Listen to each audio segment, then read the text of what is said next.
Hi friends, welcome to Atman tech. நம்ம இப்போ என்ன பார்க்க போகிறோம் அப்படின்னா, எல்லாருமே வந்து உதவியில் ஆதார் கார்டு வச்சுருப்பீங்க. அந்த ஆதார் கார்டை வந்துட்டு ஒரு இந்திய குடிமகனாக ப்ரூஃப் வந்து வச்சுருக்காங்க. இப்போ எல்லாருமே வந்து 18 வயசுக்கு முன்னாடி வந்து நம்ம ஆதார் கார்டு எடுத்திருப்போம். அதில் ஃபோட்டோஸ் வந்து ரொம்ப கேவலமாக இருக்கும். நம்மளுடைய ஃபோட்டோஸ் வந்து நம்மளே வந்து சேஞ்ச் பண்ணிக்கலாம். நமக்கு பிடிச்சமான ஃபோட்டோஸ் வந்து நம்மளே அப்லோட் பண்ணிக்கலாம். அப்படியான ஆப்ஷன்லாம் இருக்குது. இந்த ஆதார் கார்டில் நம்ம வந்து 12 டிஜிட் வந்து இலக்க நம்பர் கொடுத்துருக்காங்க. இந்த ஆதார் கார்டில் வந்து நம்மளோட புகைப்படம், கருவிழி, அப்புறம் கைரேகை எல்லாமே வச்சுருக்காங்க. நம்ம வந்து இந்த ஆதார் கார்டு நம்ம வச்சுருக்கோம் அப்படின்னா, நமக்கு வந்து சில யூசேஜ்லாம் பண்ண போகிறோம். அப்படி என்னென்ன பண்ண போகிறோம் அப்படின்னா, ஆதார் அட்டை வந்து இந்தியாவில் உள்ள பல அரசு மற்றும் அரசு சாரா சேவைகளுக்கு வந்து நம்ம பயன்படுத்திட்டு இருக்கோம்.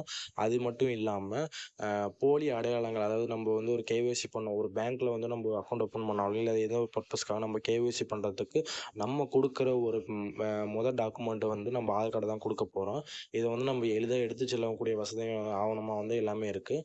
இது வந்து ஃபோட்டோ கார்டுலேருந்து நம்ம பிவிசி கார்டு வரை எல்லா கார்டும் வச்சுக்கலாம். ஒரு மனிதனுக்கு பிறப்புலேருந்து இறப்பு வரையும் இருக்க ஒரே ஒரு தடவை தான் பதிவு பண்ண முடியும். அந்த ஒரு பர்சனுக்கு ஒரு ஆதார் கார்டு. அதை நம்ம எத்தனை தடவை வேணால் பிரிண்ட் பண்ணி எடுத்துக்கலாம் அப்படின்னு சொல்லிட்டு நம்ம சென்ட்ரல் கவர்மெண்ட் சொல்லியிருக்காங்க.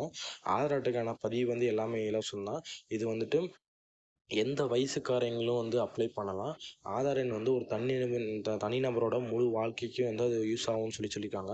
இப்போ வந்து வங்கி கணக்கை வந்து நம்ம ஓப்பன் பண்ணும்போதும், பாஸ்போர்ட் அப்ளை பண்ணும்போது நமக்கு வந்து நம்ம ஐடென்டிஃபை கார்டாக கொடுக்குற ஒரே ஒரு ஆவணம் நம்ம இந்த ஆதார் கார்டு மட்டும்தான்.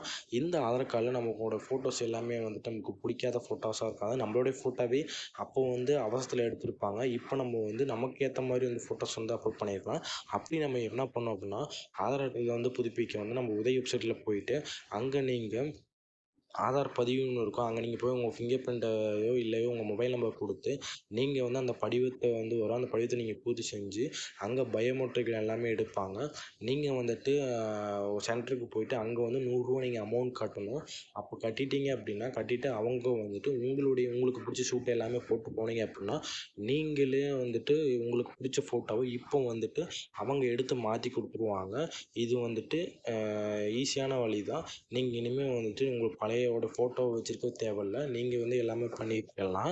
ஆனால் 18 வயசுக்கு முன்னாடி ஆதார் கார்டு எடுத்தவங்க எல்லாமே வந்து அவங்களுக்கு 18 வயசு கம்ப்ளீட் ஆனதுக்கப்புறம் திரும்ப வந்து பயோமெட்ரிக் அப்லோட் பண்ணணும்னு சொல்லிட்டு ஒரு ஆப்ஷன் ஓப்பன் ஆகும்.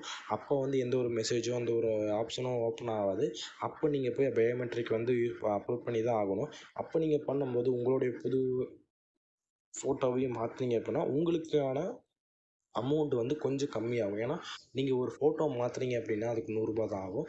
ஆனால் நீங்கள் பயோமெட்ரிக் எல்லாமே சேர்ந்து பண்ணிங்கன்னா அப்போ உங்களுக்கு வந்து எல்லா ப்ராசஸும் சேர்ந்து பண்ணும்போது உங்களுக்கு கம்மியாக தான் வரும். இதெல்லாம் பண்ணிவிட்டு பண்ணிட்டீங்க அப்படின்னா உங்களுடைய நீங்கள் எங்கே பண்ணீங்களோ அந்த சென்டர் மூலிமா உங்களுடைய அட்ரஸ்க்கு வந்து ஒரு ஃபோட்டோ ஷீட் வந்து உங்களுக்கு அனுப்பப்படும். அது வேணாம் அப்படின்னா நீங்கள் இந்த டிஸ்பிளே தெரியிற கார்டு மாதிரி நீங்கள் ஒரு பிவிசி கார்டு வாங்கணும் அப்படின்னா நீங்கள் வந்து உதவி வெப்சைட்டில் போயிட்டு உங்களுக்கு தேவையான பிவிசி கார்டை வந்து அப்ளை பண்ணி உங்களுடைய டிஸ்ட்ரிக்டோ இல்லை தாலுக்காவோ இல்லை எங்கே இருக்க போஸ்ட் ஆஃபீஸ் நியர் போஸ்ட் ஆஃபீஸோ அந்த போஸ்ட் மாஸ்டர் உங்களுடைய அட்ரஸை தேடியே வந்துட்டு இந்த பிவிசி கார்டை வந்து கொடுத்துருவாங்க. இது வெறும் ரூ. 50 வந்து தராங்க. முன்னாடி வந்துட்டு ரூ. 60 இருந்தது. ஆனால் இப்போ வந்து ரூ. 50 மாற்றிட்டாங்க. இந்தியாவில் இருக்க எந்த ஒரு குடிமகனும் அந்த பிவிசி கார்டை வந்து அப்ளை பண்ணலாம்னு சொல்லியிருக்காங்க. நீங்களும் உங்களுக்கு இந்த மாதிரி வந்து சூப்பரான பிவிசி கார்டு வேணும் அப்படின்னா நீங்களும் அப்ளை பண்ணி இந்த கார்டை வாங்கி யூஸ் பண்ணலாம். இது வந்துட்டு நீங்கள் நார்மலாக யூஸ் பண்ணுற ஃபோட்டோ ஷீட்டை விட இது லுக்காகவும் ஈஸியாக ஒரு ப்ரொஃபஷனல் கார்டு மாதிரியும் நீங்கள் வந்து எடுத்துகிட்டு போகலாம். இப்போ வச்சுக்கங்களேன், இப்போ எல்லோரும் வந்துட்டு ஒரு சில கார்டு வச்சுருப்பாங்க. அந்த கார்டோட நீங்கள் ஒரு யூனிக்கான கார்டு வச்சுருந்தா உங்களுக்கு எப்படி இருக்குமோ அந்த மாதிரி வந்து இந்த பிவிசி கார்டை தராங்க. நீங்களும் வாங்கி யூஸ் பண்ணுங்கள். மறக்காமல் இந்த மாதிரி தகவலை சொன்ன எனக்கு இந்த சேனலை வந்து சப்ஸ்கிரைப் பண்ணி நீங்களும் வந்து இனிமேல் ஆதார் கார்டில் இருக்கிற எல்லா அப்டேட்டுமே தெரிஞ்சுக்கணும் அப்படின்னா இந்த சேனலை மறக்காமல் சப்ஸ்கிரைப் பண்ணிக்கலாம். Okay friends, thank you.